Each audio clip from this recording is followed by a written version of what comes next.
Welcome back to Meggy Tales. വീട്ടിലേക്ക് എപ്പോൾ phone ചെയ്താലും എല്ലാവരും എന്നോട് എപ്പോഴാണ് തിരിച്ച് നാട്ടിലേക്ക് വരുന്നതെന്ന് ചോദിക്കുമ്പോൾ എൻ്റെ അച്ഛൻ മാത്രം ചോദിക്കുന്നൊരു ചോദ്യമുണ്ട്. അല്ല മോളെ, ഇനി ഏത് സ്ഥലം കാണാനാണ് അടുത്തതായിട്ട് പോകുന്നത്? ഇപ്പം എവിടേക്കെങ്കിലും പ്ലാൻ ചെയ്തിട്ടുണ്ടോ? ഇനി എങ്ങോട്ടെങ്കിലും പോകുന്നുണ്ടെന്ന് പറഞ്ഞാലോ ആ സ്ഥലത്തിൻ്റെ ഹിസ്റ്ററി, ജോഗ്രഫി, എന്തിനു പറയുന്നു, റൂട്ട് വരെ പറഞ്ഞു തരും അച്ഛൻ അവിടെ ഇരുന്നുകൊണ്ട്. യാത്രകളെ ഒരുപാട് ഇഷ്ടപ്പെടുന്ന ആളാണ് അച്ഛൻ. അതുകൊണ്ട് തന്നെ സമയം കിട്ടുമ്പോൾ എവിടെയെങ്കിലും പോയി കളയണം എന്നാണ് അച്ഛൻ്റെ വാദം. ഈയിടെയായി എല്ലാവർക്കും കുറച്ച് സമയക്കുറവുണ്ടെങ്കിലും അപ്രതീക്ഷിതമായ ഒരു ഹോളിഡേ അങ്ങ് കിട്ടി. പിന്നെ ഒന്നും നോക്കിയില്ല, കാസിലേക്ക് ഞങ്ങളങ്ങ് വിട്ടു. Hello, welcome to castle. പറയൂ, എവിടെയാ പോകുന്ന അനുപമ? നമ്മള് കാസിൽ കാണാൻ പോണ്.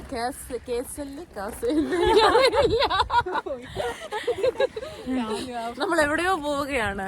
ഈ വഴി എവിടെ ചെന്ന് അവസാനിക്കുന്നോ അവിടാണ് നമ്മൾ ചെല്ലുന്നത്. അല്ല, എനിക്കറിയത്തില്ല എവിടെ.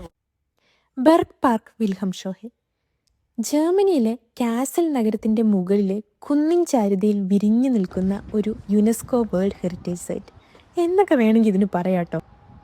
സത്യത്തിൽ ഇതൊരു സാധാരണ പാർക്കല്ല, ബറോക്ക് ശില്പകലയുടെ ഒരു അത്ഭുതമാണ്. ചരിത്രവും കലയും പ്രകൃതിയും എല്ലാം കൂടെ ഒരുമിച്ച് ചേരുന്ന ഒരു ഡിസൈൻ. ഇവിടെ നമുക്ക് നല്ല രസമുണ്ട്. അവിടെ നിന്ന് നേരെ ഒരു വഴി, അവിടെ നിന്ന് രണ്ടായിട്ട് പോയി കൈ പിടിച്ചൊക്കെ കൂട്ടിക്കൊണ്ടിരുന്നു. നമുക്കിനി ഇവിടെ നിന്ന് ഉരുണ്ടാലോ?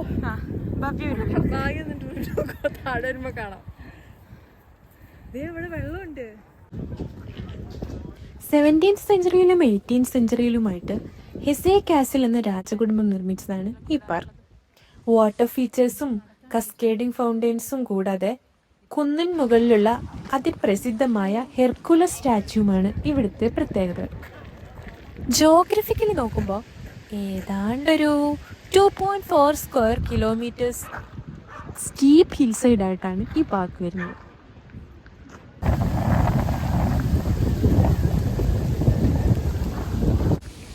ഇപ്പോൾ സമയം 2:30.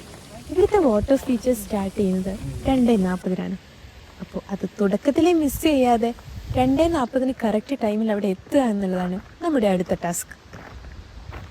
നാട്ടിലായിരിക്കുമ്പോൾ വീട്ടിൽ നിന്ന് കയറിയ വണ്ടിയിൽ നിന്ന് ഇറങ്ങുന്നതോ ഡയറക്റ്റ് നമുക്ക് എത്തേണ്ട സ്ഥലം. അങ്ങനെ പറഞ്ഞിരുന്ന എല്ലാവർക്കും ഇവിടെ വന്നപ്പോൾ ഉണ്ടായ വലിയ ചേഞ്ച് എന്ന് പറയുന്നത് ഡെയിലി കിലോമീറ്ററുകളോളം നടക്കുക എന്നുള്ളതായിരുന്നു. ഇവിടെ എവിടെ പോകണമെങ്കിലും നമ്മൾ കുറേ നടക്കേണ്ടതായിട്ടുണ്ട്. ഇവിടെയുള്ള എല്ലാവരും അങ്ങനെ തന്നെയാണ് പോവാറ്. പതിവ് തെറ്റിക്കാതെ ഇത്തവണയും കുറേ നടക്കേണ്ടതായിട്ട് വന്നു.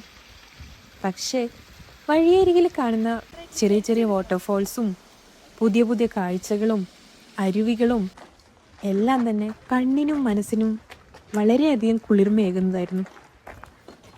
അങ്ങനെ നമ്മൾ നടന്ന് നമ്മളെ ഡെസ്റ്റിനേഷനിലേക്കുള്ള ദൂരത്തിൻ്റെ ഏതാണ്ട് പകുതിയോളമായിട്ടുണ്ട്.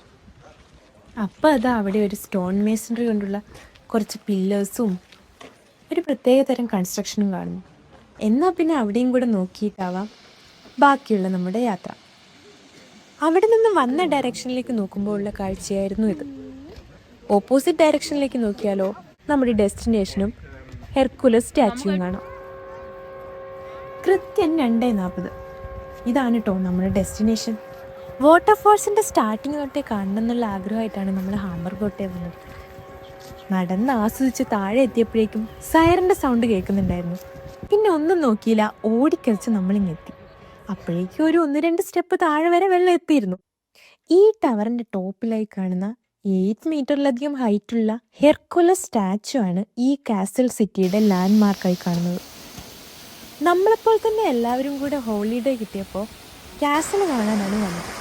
അതിൽ പ്രായമായവരും കുട്ടികളും എന്തിനു പറയുന്നു അവരുടെ പെറ്റ്സ് വരെ ഉണ്ട്. ഒഴുകി വന്ന വെള്ളം ലാസ്റ്റ് സ്റ്റെപ്പ് എത്തിയപ്പോഴേക്കും കയ്യടിയോടുകൂടിയാണ് എല്ലാവരും ആഹ്ലാദം പ്രകടിപ്പിച്ചത്.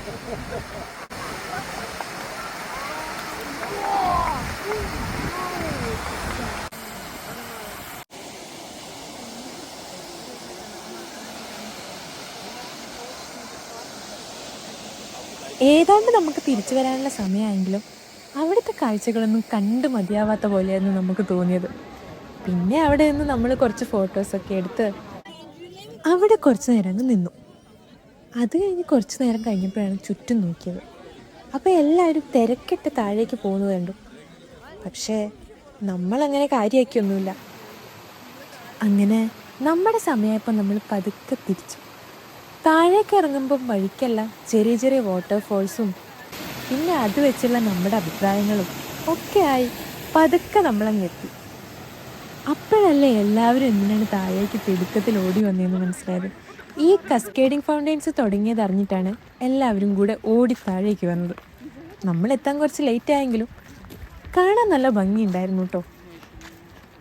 ചുരുക്കി പറഞ്ഞാൽ ആ ഒരു ഏരിയ മൊത്തം മഴ പെയ്ത പോലെ ഒരു ഫീലായിരുന്നു കേട്ടോ. അങ്ങനെ നമ്മുടെ സമയം ഏതാണ്ട് കഴിഞ്ഞു. താഴേക്ക് ഇറങ്ങി ഇനി ബസ് എടുത്ത് വേണം റെയിൽവേ സ്റ്റേഷനിലേക്ക് പോകാൻ. അപ്പോൾ മറ്റൊരു വീഡിയോയുമായി കാണാം. ബൈ.